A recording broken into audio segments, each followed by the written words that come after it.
நம்ம இந்த எபிசோடில் பார்க்கக்கூடிய இண்டஸ்ட்ரி படிப்பு இருக்குல்ல, அந்த படிப்பை படிச்சுட்டு வர்றவங்களோட எண்ணிக்கை ரொம்ப ரொம்ப கம்மி. ஆனால் வேலை கொட்டி கிடக்கு. உதாரணமாக 5000 வேலை இருக்குது, 5000 பட்டதாரிகள் தேவைப்படுறாங்கன்னா அதை படிச்சுட்டு வர்றவங்களே வருஷத்துக்கு 2000 பேர் தான் இருக்காங்க அப்படின்னு சொல்லலாம். அப்படி என்ன எவ்வளோ பெரிய பீடிகை அப்படின்னா அந்த படிப்பு தான் மீன்வளம் சார்ந்த படிப்பு.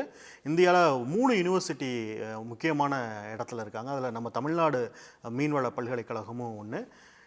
அவங்க இப்போ அட்மிஷன் தொடங்கியிருக்காங்க. எண்ணிக்கை ரொம்ப கம்மியாக இருக்கலாம், ஆனால் அதோடைய வாய்ப்பு பன்மடங்கு இருக்குது. அந்த மீன்வள பல்கலைக்கழகம் மீன் சார்ந்த படிப்பு இருக்குல்ல, அந்த உலகத்துக்குள்ள பயணிக்கலாம் தான் இந்த எபிசோட் பண்ணுறோம். நம்மளோட அந்த பல்கலைக்கழகத்தின் துணைவேந்தர் முனைவர் ஃபெலிக்ஸ் அவர்கள் இணைந்திருக்காங்க. மீன் இயற்கையின் கொடை, கடலில், ஆறுகளில், நீர்நிலைகளில் இருக்குது. மீனவர்கள் அதை பிடிக்கிறாங்க, மீனை வளர்க்குறாங்க. ஸோ இந்த இண்டஸ்ட்ரி இப்படி இருக்குல்ல, அதை ஒரு சயின்ஸாக, அதை ஒரு தொழில்நுட்பமாக படிச்சுட்டு வர்றவங்க அங்கே என்ன பண்ணுவாங்க சார்? நல்ல தரமான மீன் குஞ்சுகளை அல்லது இறால் குஞ்சுகளையோ நம்ம இருப்பு செய்யணும். Okay okay. அப்போ அதற்கு நோய் இல்லாத மீன் குஞ்சுகளை நம்ம எப்படி கண்டறிவது, அந்த இடத்துல நம்ம சயின்ஸ் தேவைப்படுது. அப்படி என்னென்ன படிப்புகள் சார் கொடுக்குறீங்க? முக்கியமான படிப்பு அப்படின்னு பார்த்தோம்னா BFSc, bachelor of fishery science. அது 4 வருட படிப்பு.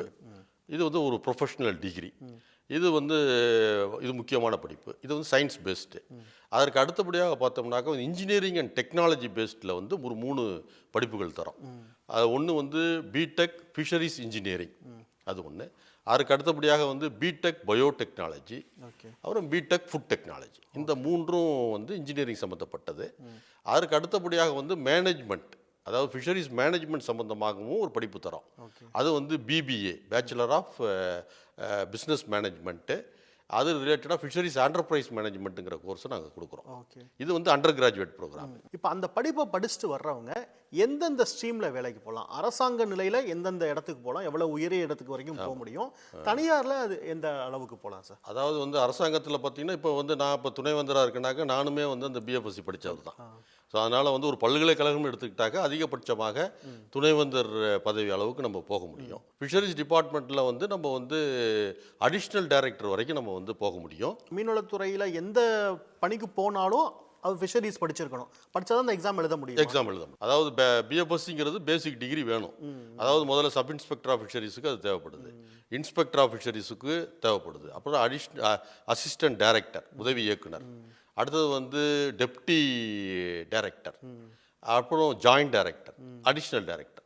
ஸோ இந்த மாதிரி எல்லா பதவிகளுக்குமே இந்த பிஎஃப்எஸ்சிங்கிற டிகிரி ரொம்ப முக்கியமானது.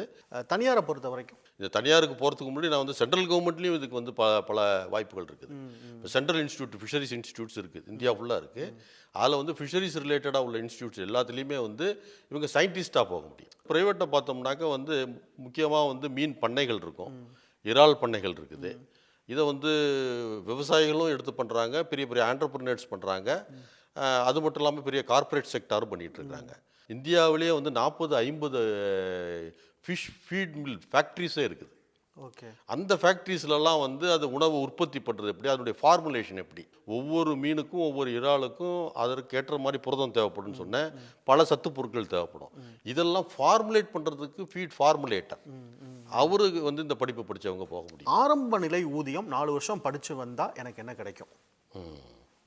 இப்போ அது 4 வருஷம் படித்து வந்தாக்க பல்கலைக்கழகத்தில் உதவி பேராசிரியராக வராரு அப்படின்னாக்க அவருக்கு மினிமம் 80,000 ரூபா வரைக்கும் வாங்க முடியும். ஓகே. பேச்சுலர் ஆஃப் ஃபிஷரி சயின்ஸில் இல்லை, அது எம்எஃப்எஸ்சி படிக்கணும், மாஸ்டர் டிகிரி. பல்கலைக்கழகத்தில் பொதுவாக மாஸ்டர் டிகிரி மினிமம் அவர் படிச்சிருக்கணும், அந்த இது கிடைக்கும்.